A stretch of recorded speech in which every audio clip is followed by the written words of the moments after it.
राजौरी मुठभेड़ में शहीद जवानों को श्रद्धांजलि दी गई। इस मौके पर सेना, पुलिस और प्रशासन से जुड़े कई आला अधिकारी मौजूद रहे, जिन्होंने शहीदों को श्रद्धा सुमन अर्पित किए। इसके बाद शहीद जवानों की पार्थिव देह को उनके पैतृक गांव रवाना कर दिया गया। बता दें कि राजौरी में आतंकियों से हुई मुठभेड़ में सेना के 5 जवान शहीद हो गए। इनमें 2 कैप्टन रैंक के अधिकारी भी शामिल हैं। इस मुठभेड़ में सुरक्षा बलों ने 2 आतंकवादियों को मार गिराया, जिसमें पाकिस्तान के रहने वाले लश्कर-ए-तैयबा का खूंखार कमांडर कारी भी शामिल है।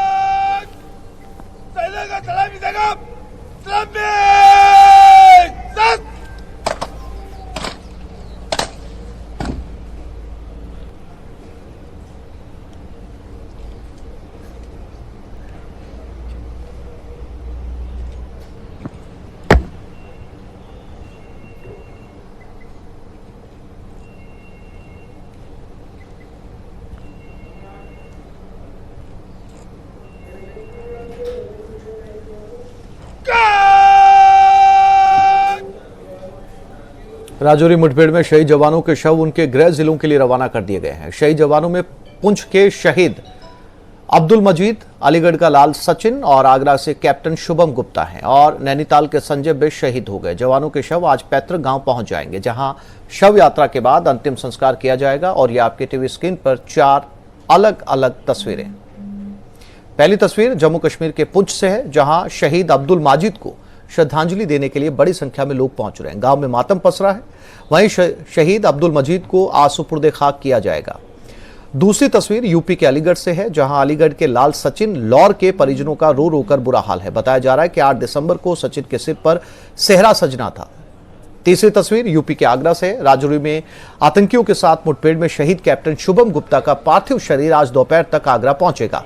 शहीद शुभम के पार्थिव शरीर को सबसे पहले फतेहाबाद रोड पर स्थित प्रतीक एनक्लेव में उनके घर लाया जाएगा। उसके बाद गांव कुआखेड़ा ले जाया जाएगा। कुआखेड़ा से शव यात्रा निकाली जाएगी।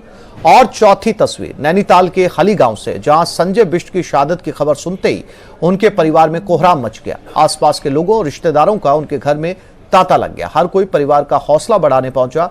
संजय बिष्ट के भाई ने बताया कि संजय साल 2012 में आर्मी में भर्ती हुए थे।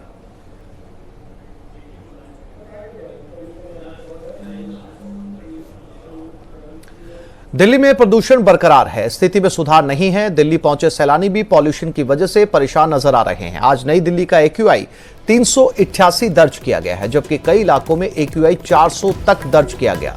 दिल्ली में बढ़ रहे प्रदूषण को देखते हुए दिल्ली के पर्यावरण मंत्री गोपाल राय आज दिल्ली सचिवालय में पर्यावरण विभाग और दिल्ली प्रदूषण नियंत्रण समिति के अधिकारियों के साथ समीक्षा बैठक करेंगे।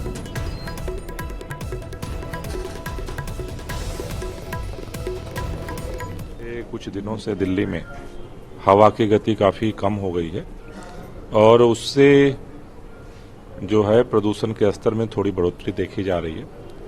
अभी आज जो AQI था थोड़ा सीवियर प्लस की तरफ बढ़ा है।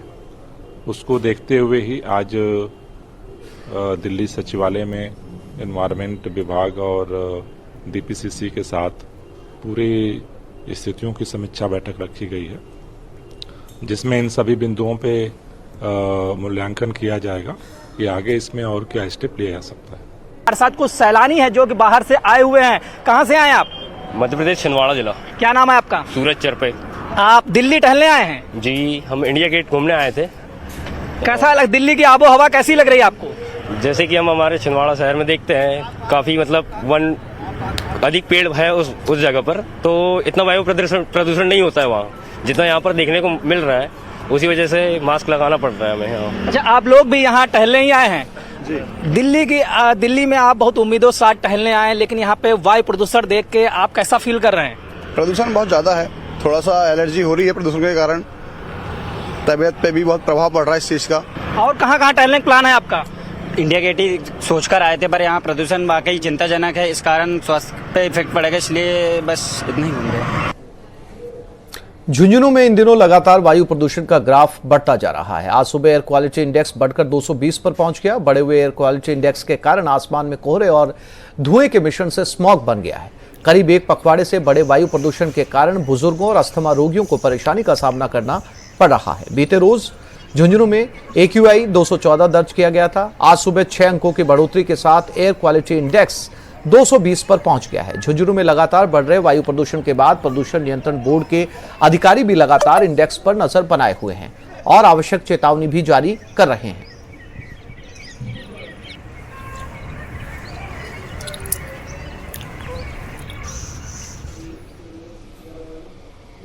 कोटा में विधानसभा चुनाव में मतदान दलों को लाने और ले जाने वाले बस सहित अन्य वाहनों के संचालक और ड्राइवर्स को खाने पीने के लिए भी भारी परेशानियों का सामना करना पड़ रहा है। ड्राइवर्स और वाहन संचालकों को खाने पीने के लिए इधर से उधर भटकना पड़ रहा है। विधानसभा चुनाव संपन्न करवाने के लिए निर्वाचन विभाग ने कोटा में 650 से ज्यादा बसों अन्य वाहनों का अधिग्रहण किया है। वहीं अधिग्रहित की गई बसों सहित अन्य वाहनों को जेडीबी कॉलेज के बाहर और स्टेडियम परिसर में पार्क करवाया गया है।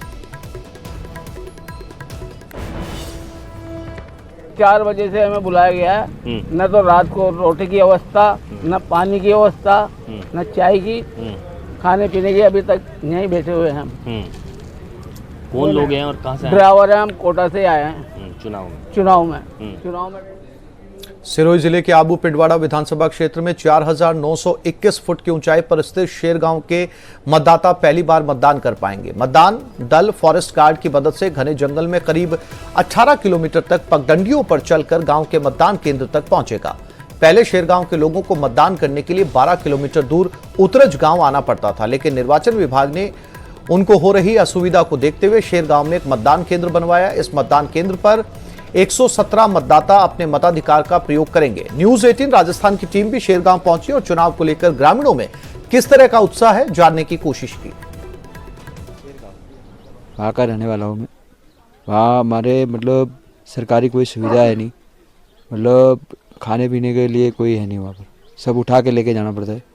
गाड़ी की कोई सुविधा नहीं, लाइट नहीं है, पानी की कोई सुविधा नहीं है। लोग जो आते थे उतरज के अंदर मतदान करने के लिए, अब उनको आने की ज़रूरत नहीं है। जहाँ पे सिरगांव के अंदर ही मतदान होगा, जहाँ बुजुर्ग लोग वहीं पे वोटिंग करेंगे, जहाँ पे उतरज के अंदर आने की ज़रूरत नहीं पड़ेगा उन लोगों के लिए। मतलब वो सुविधा वहाँ पे की गई है। सीओ सर और डीओ सर के निर्देश अनुसार शेरगांव माउंट आबू क्षेत्र के एक सबसे ऊंचा गाँव है। वहाँ पे अलग से हमने बूथ बनाया गया जिसमें 117 वोटर्स रजिस्टर्ड है। खास बात यही है कि जो पहले वोटर्स थे वो उतरज तक आते थे। उतरज एक और गांव पहाड़ी में गांव है जो शेरगांव से 10 किलोमीटर लगभग दूर पड़ता था। आपको ध्यान होगा कि शेरगांव माउंट आबू में दूर दराज का और हिली एरिया है और वहाँ पे लगभग 120 के आसपास वोटर्स हैं। वहाँ पे जो पोलिंग टीम हमारी जाती है वो उतरज तक जाती थी पहले, और उतरज में शेरगांव के लोगों को लगभग 8 किलोमीटर के आसपास पैदल चल के पहाड़ क्रॉस करके आना पड़ता था। उस चीज़ को ध्यान में रखते हुए और ऑनरेबल इलेक्शन कमीशन के जो डायरेक्शंस थे कि हम लोग जो टफ एरियाज़ हैं वहाँ पर नए पोलिंग स्टेशंस बनाएं ताकि कोई भी मतदाता पीछे नहीं। चुनाव प्रचार का शोर थम गया है और अब प्रशासन ने भी कमर कस ली है। चुनाव के दृष्टिकोण से संवेदनशील दौसा जिले को लेकर दौसा प्रशासन पूरी तरह से अलर्ट है। दौसा में करीब 70 अर्धसैनिक बलों की कंपनियां उपलब्ध करवाई गई हैं। ऐसे में हर बूथ पर भारी पुलिस जाब्ता तैनात किया गया है और क्विक रेस्पॉन्स के लिए प्रशासन ने 10 मिनट का समय रखा है। ऐसे में किसी भी जगह अप्रिय घटना होने की सूचना मिलने के 10 मिनट में भारी पुलिस बल मौके पर पहुंच जाएगा। साथ ही दौसा में भारी संख्या में रिजर्व पुलिस बल, पैरामिलिट्री फोर्सेस, दौसा पुलिस के जवान, आरएसी, होमगार्ड मौजूद रहेंगे। आज दौसा के पीजी कॉलेज के कर्मचारियों अधिकारियों को ट्रेनिंग दी गई। जिला निर्वाचन अधिकारी कमर चौधरी ने बताया कि हर प्रत्याशी के मूवमेंट पर नजर रखी जा रही है और शादी में वोट मांगा तो पूरी शादी का खर्चा प्रत्याशी के खाते में जोड़ दिया जाएगा। साथ ही शादी में गिफ्ट पर भी नजर रखी जाएगी और गिफ्ट को भी चुनावी खर्च में जोड़ा जाएगा। किसी भी सिचुएशन को डील करने के लिए विशेष रूप से इस प्रकार के चैलेंजेस को डील करने के लिए रेडी है। हमारी खुद की टीम का जो हमारी पूरी दौसा पुलिस है उसका हर प्रकार की ट्रेनिंग जो है वो रिन्यूअल किया गया है, जिसके अंदर जो गैस गन फायरिंग होती है, रॉयट कंट्रोल ड्रिल होती है, उसके ऊपर विशेष रूप से ट्रेनिंग पिछले 15 दिनों से कंटिन्यूअसली हमारी पूरी पुलिस फोर्स को दी जा रही है। Our force is ready for all kind of situations और चप्पे चप्पे पर पूरी तरीके से पुलिस की नजर है। हर जगह पर, हर गली मोहल्ले में आज के समय में पुलिस। बूंदी जिले में विधानसभा चुनाव के मद्देनजर आज सुबह मतदान दल कार्मिकों का अंतिम प्रशिक्षण के बाद मतदान दलों की रवानगी होगी। इसके चलते जिला निर्वाचन अधिकारी डॉक्टर रविंद्र गोस्वामी ने एसपी जय यादव के साथ मतदान रवानगी स्थल पर पहुंचकर मतदान दलों के अंतिम प्रशिक्षण बैठक व्यवस्था, चुनाव सामग्री वितरण व्यवस्था का जायजा लिया। इस दौरान उन्होंने निर्देश दिए कि मतदान दलों का अंतिम प्रशिक्षण और चुनाव सामग्री वितरण की व्यवस्था सुव्यवस्थित रहे। गोस्वामी ने एसपी जय यादव के साथ जिले में विभिन्न क्षेत्रों का दौरा कर आचार संहिता पालना का जायजा लिया और एक निर्देश दिया कि आचार संहिता की सख्ती से पालना सुनिश्चित की जाए। उन्होंने हिंडौली में स्थापित वेबकास्टिंग कक्ष और वॉर रूम का भी निरीक्षण किया। इसके अलावा वेबकास्टिंग के दौरान नेटवर्क संबंधी समस्या न आए, इसके लिए समुचित प्रबंध अभी से सुनिश्चित किए जाए।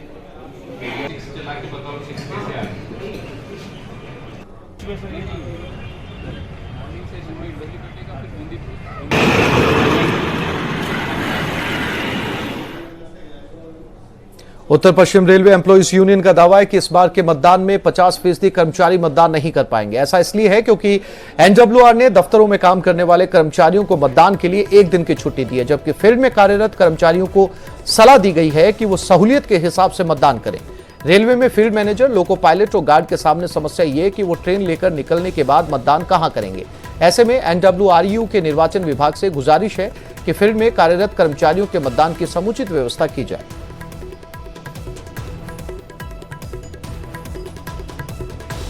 दुर्भाग्यपूर्ण है कि राजस्थान में 25 नवंबर को जो विधानसभा के चुनाव हो रहे हैं उसमें सभी रेल कर्मचारी मतदान नहीं कर पाएंगे, क्योंकि भारत सरकार के जो नियम है उसके आधार पर रेलवे ने जो पत्र जारी किया है उसमें केवल प्रशासनिक कार्यालयों में कार्यरत कर्मचारियों को एक दिन का अवकाश दिया गया है, जबकि फील्ड में कार्यरत कर्मचारियों के लिए कहा गया है कि वो सहूलियत के साथ मतदान करेंगे। फिर भी बहुत सारे हमारे लोको पायलट हैं, ट्रेन मैनेजर हैं जो ड्यूटी पर रेलगाड़ी को लेकर जाते हैं। राजस्थान विधानसभा चुनाव के तहत आज मतदान दलों को रवाना किया जा रहा है। अजमेर की 8 विधानसभा क्षेत्र के लिए करीब 2000 से ज्यादा मतदान केंद्र बनाए गए हैं। अजमेर की पॉलिटेक्निक कॉलेज से सभी को तीसरा और अंतिम प्रशिक्षण देकर रवाना किया जा रहा है। इस दौरान अजमेर जिला निर्वाचन अधिकारी डॉक्टर भारती दीक्षित और अन्य प्रशासनिक अधिकारियों की ओर से व्यापक इंतजाम किए गए। जिला निर्वाचन अधिकारी ने सभी व्यवस्थाओं को देखने के साथ ही अधिकारियों को दिशा निर्देश दिए। इस दौरान हमारे संवाददाता ने अजमेर जिला निर्वाचन अधिकारी से खास बातचीत की। विधानसभा चुनाव को लेकर अब मतदान दलों की रवानगी शुरू हो गई है। कल यहां पर निष्पक्ष और निर्भीक रूप से चुनाव आयोजित कराए जाएं, इसे लेकर जिला कलेक्टर तमाम व्यवस्थाओं को देख रही हैं। कलेक्टर हमारे साथ मौजूद हैं, उनसे बातचीत करते हैं। किस तरह की मैडम व्यवस्था की गई है और क्या माकूल इंतजाम रहेंगे कल चुनाव को लेकर? आज यहाँ पे गवर्नमेंट पॉलिटेक्निक कॉलेज में पार्टी रवानगी की पूरी व्यवस्था की गई है। पार्टीज़ की 2 पारियों में रवानगी की जा रही है। तो जो दूरस्थ विधानसभा क्षेत्र हैं उनकी प्रथम पारी में रवानगी की जाएगी और जो समीप वाले क्षेत्र हैं उनकी द्वितीय पारी में। साथ ही जिन भी पोलिंग पार्टीज़ के अभी तक डाक मत पत्र का प्रयोग नहीं किया गया था उनके लिए यहाँ डाक मत पत्र के भी काउंटर्स लगाए गए हैं। ये इंश्योर किया जा रहा है कि हर व्यक्ति हर पोलिंग पार्टी का जो मेंबर है वो अपनी वोटिंग करे और ऐसा कोई भी व्यक्ति ना छूटे जिसका वोट नहीं हुआ हो। No one should be left behind जो इलेक्शन कमीशन का मोटो है वो हम यहाँ पूरी तरह से फॉलो कर रहे हैं और काफ़ी सुव्यवस्थित तरीके से सब रवानगियाँ हो रही है। यहाँ पर हमने जितने भी पोलिंग पार्टी के पर्सनल्स हैं उनको बिठा करके उनकी जगह पर हम जो भी हमारा इलेक्शन मटीरियल है, ईवीएम वीवीपैट्स हों, चाहे उनके जो बैग्स हैं वो हों, उनको उनके स्थान पर वितरण किया जा रहा है। तो ये बहुत एक नवाचार की तरह है। पहले जनरली जो हमने अब तक के चुनाव देखे हैं उसमें जो पोलिंग पार्टी है वो काउंटर्स पर जाकर अपना सामान रिसीव करती थी, बट पहली बार ऐसा हो रहा है कि टेंट्स में उनकी खुद की सीट के बगल में जो टेबल है वहाँ जा करके सभी कर्मचारियों द्वारा उनके कंसर्निंग मटेरियल्स का डिस्ट्रीब्यूशन किया जा रहा है। तो बहुत सुव्यवस्थित तरीके से सारा कार्य हो रहा है और हम सब प्रयास कर रहे हैं कि बिल्कुल free and fair and impartial elections हम कल कंडक्ट करा पाएँ। ये थे जिला कलेक्टर भारती, उन्होंने बताया कि चुनाव को लेकर व्यापक इंतजाम यहाँ पर किए गए हैं और व्यापक इंतजाम के साथ साथ मतदाता जो है मतदान केंद्र तक पहुँचे, इसे लेकर भी महत्वपूर्ण इंतजाम यहाँ पर किए गए जिससे कि ज़्यादा से ज़्यादा मतदान यहाँ पर हो सके। कैमरा पर्सन कौशल सिंह के साथ अशोक सिंह, न्यूज़ 18 अजमेर। लोकतंत्र के महापर्व की बात कोटा की करें तो कोटा की 6 विधानसभा सीटों पर 14,58,997 मतदाता लोकतंत्र के महापर्व में अपनी आहुति देंगे, लेकिन उन सब के बीच में महत्वपूर्ण भूमिका उन कार्मिकों की है जो मतदान प्रक्रिया को पूरा करवाएंगे। कोटा की 6 विधानसभा सीटों के लिए 1439 मतदान केंद्र बनाए गए हैं। इनके लिए पोलिंग पार्टी उम्मेद स्टेडियम से रवाना की जा रही है। 2 अलग अलग फेजेस में पोलिंग पार्टी को रवाना किया जा रहा है। अंतिम प्रशिक्षण के बाद मतदान दलों को मतदान केंद्र की तरफ रवानगी दी जा रही है। कोटा संवाददाता हिमांशु मित्तल की खास रिपोर्ट। महापर्व जितनी बड़ी महत्वपूर्ण भूमिका एक मतदाता की, उतनी ही बड़ी और महत्वपूर्ण भूमिका मतदान दलों की यानी पोलिंग पार्टीज की, जिन्हें मतदान को संपन्न करवाना है मतदान केंद्रों पर और अपने अपने जो मतदान केंद्र है जिनके लिए मतदान दलों की जो रवानगी है वो कोटा से चल रही है। कोटा के उम्मेद स्टेडियम की तस्वीर आप देखेंगे, जहां पर अलग अलग जो फेजेस के अंदर मतदान दलों को रवाना किया जा रहा है। 2 अलग अलग फेजेस के अंदर मतदान दलों को रवाना किया जा रहा है। पहले फेज की अगर बात करें तो पहले फेज में कोटा के सांगौद विधानसभा सीट, पीपलदा विधानसभा सीट और रामगंज मंडी, इन तीनों विधानसभा सीटों के लिए जो पोलिंग पार्टीज हैं उन्हें रवाना किया जा रहा है। कोटा की अगर बात करें तो 1439 कुल जो मतदान केंद्र हैं वो बनाए गए हैं। 16 सहायक मतदान केंद्र बनाए गए हैं जिनके लिए पोलिंग पार्टीज को रवाना किया जा रहा है। दूसरे फेज की बात करें तो दूसरे फेज में कोटा उत्तर, कोटा दक्षिण और लाड़पुरा, ये जो 3 विधानसभा सीटें हैं उनके लिए जो है वो रवाना किया जाएगा।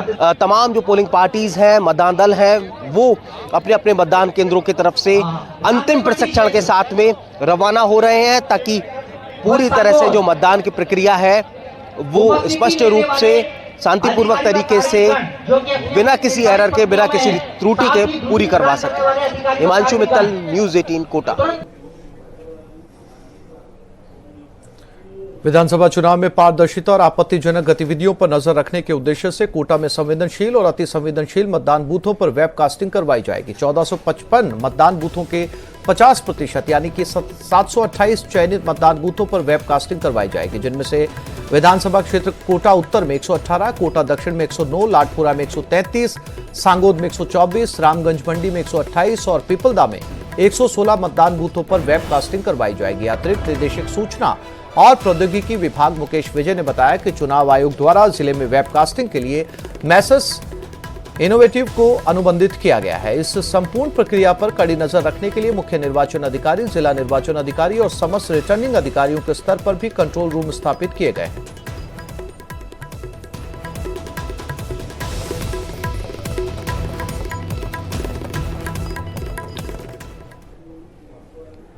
मतदान के पूर्व ग्रामीण इलाके में पुलिस ने बड़ी कार्रवाई को अंजाम दिया। पुलिस ने कार्रवाई करते हुए 2 भाजपा नेताओं और कार्यकर्ताओं से 5,27,000 की नकदी के साथ गिरफ्तार किया। पुलिस की टीम ने सुरेड़ा 4 लेन पुलिया के पास कार्रवाई कर दोनों के कब्जे से कार से ये नकदी जब्त की है। भाजपा नेता और कार्यकर्ता नकदी के बारे में कोई संतोषजनक जवाब नहीं दे पाए। संभावना जताई जा रही है कि नकदी चुनाव में मतदाताओं को लुभाने के लिए काम में लाई जा रही थी। फिलहाल सुकेत थाना पुलिस के मामले की जांच कर रही है।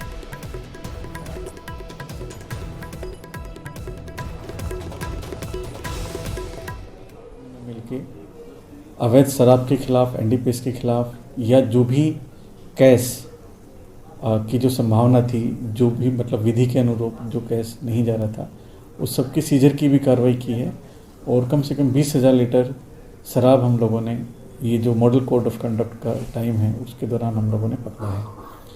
अभी भी परसों को चुनाव है, कल हमारी पोलिंग पार्टियाँ रवाना होंगी, तो जो भी हमारे मतदान केंद्र हैं, जितने भी मतदान केंद्र हैं उसमें पुलिस की एकदम माकूल व्यवस्था की जा रही है। कानून व्यवस्था के नज़रिए से जो भी इम्पोर्टेंट जगह हैं, जो भी महत्वपूर्ण जगह हैं, जहाँ पे हम लोगों को ज़्यादा विजिलेंट रहने की आवश्यकता है, वहाँ पे भी हमने प्रॉपर और अतिरिक्त फोर्स हमने लगाई है। तो इस बुलेटिन में फिलहाल इतना ही, लेकिन चलते चलते आपको राजस्थान चुनाव की एक दिलचस्प तथ्य बताते हैं। राजस्थान का चुनाव बड़ा ही दिलचस्प होता है, इस बार भी ऐसा ही हो रहा है, जहां कई सीटें ऐसी हैं जिन पर प्रदेश ही नहीं पूरे देश की नजर है। इन हॉट सीटों पर हार जीत से ज्यादा सम्मान की लड़ाई है। राजस्थान की सियासत के बड़े बड़े दिग्गज इस बार मुकाबले में फंसे हुए हैं। हम अपनी इस रिपोर्ट में आपको ऐसी कुछ हॉट सीट्स की जानकारी देंगे जिन पर बड़े बड़े चेहरों की प्रतिष्ठा दांव पर लगी है।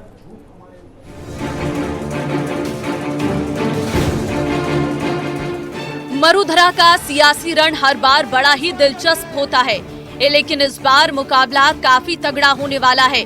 एक तरफ कांग्रेस राजस्थान में इतिहास को दोहराने से रोकने की कोशिश कर रही है, तो वहीं दूसरी तरफ पिछले 30 सालों से बनी सियासी नियम को कायम रखना चाहती है बीजेपी। जहां बीजेपी जीत को लेकर आश्वस्त है, तो वहीं कांग्रेस सत्ता बरकरार रखने के लिए कोई कसर नहीं छोड़ रही है, जिससे कई सीटों का मुकाबला कांटे का हो गया है। ऐसी ही सीटों का गुणा भाग हमने भी किया है और अब हम आपको बताएंगे वो कौन कौन सी सीटें हैं जहां बीजेपी और कांग्रेस में वोटों को लेकर भयंकर सियासी लड़ाई होगी, जो प्रदेश की हॉट सीट बन गई है। इन्हीं सीटों में एक सीट है सरदारपुरा भी, जहां प्रदेश के मुखिया अशोक गहलोत मैदान में है। अशोक गहलोत 5 बार से चुनाव लड़ रही हैं। 3 बार वो इस सीट से विधायक रहते हुए सीएम भी बने हैं। बीजेपी के महेंद्र राठौर गहलोत को चुनौती दे रही हैं। राठौर जेडीए के अध्यक्ष भी रह चुके हैं, लेकिन उन्होंने कांग्रेस सरकार आने के बाद इस्तीफा दे दिया था। माना जा रहा है कि उन्हें ये टिकट केंद्रीय जल शक्ति मंत्री गजेंद्र सिंह शेखावत की सिफारिश पर मिला है। ऐसे में इस सीट पर मुकाबला काफी दिलचस्प होने वाला है, क्योंकि गजेंद्र सिंह शेखावत और अशोक गहलोत की सियासी लड़ाई काफी पुरानी है। वहीं झालावाड़ जिले की झालरापाटन सीट पर बीजेपी के दिग्गज नेता वसुंधरा राजे चुनाव लड़ रही हैं। उनका मुकाबला कांग्रेस के रामलाल चौहान से है। झालरापाटन से 2018 में वसुंधरा ने मानवेंद्र सिंह को हराया। वसुंधरा 2003 से चुनाव जीत रही हैं। इस सीट पर 35 साल से बीजेपी का कब्जा है। कांग्रेस ने इस बार रामलाल चौहान पर दांव खेला है। हालांकि वसुंधरा के सामने रामलाल चौहान को बड़ी चुनौती देनी होगी, लेकिन ये सीट हॉट सीट बन गई है। वहीं सीकर की लक्ष्मणगढ़ सीट पर भी कांग्रेस और बीजेपी में वर्चस्व की लड़ाई है। कांग्रेस से गोविंद सिंह डोटासरा मैदान में है, तो बीजेपी ने सुभाष महरिया को मैदान में उतारा है। 1 दशक बाद दोनों आमने सामने है। 2013 के विधानसभा चुनाव में डोटासरा ने महरिया को भारी अंतर से हराया था और सीट बरकरार रखी थी। संयोग से दोनों एक ही समुदाय जाट से हैं। महरिया सीकर से 3 बार लोकसभा सांसद बने हैं। वहीं गोविंद सिंह डोटासरा लगातार यहां से चुनाव जीत रही हैं। वहीं एक कड़ा मुकाबला सवाई माधोपुर में भी है। यहां त्रिकोणीय मुकाबला देखने को मिलेगा। इस सीट पर बीजेपी ने मौजूदा राज्यसभा सांसद किरोड़ी लाल मीणा को मैदान में उतारा है। 5 बार की विधायक और 2 बार की लोकसभा सांसद आशा मीणा बीजेपी से बगावत कर चुकी हैं। वहीं किरोड़ी लाल मीणा का मुकाबला कांग्रेस के दानिश से है। ये सीट पर पूरे राजस्थान की नजर है।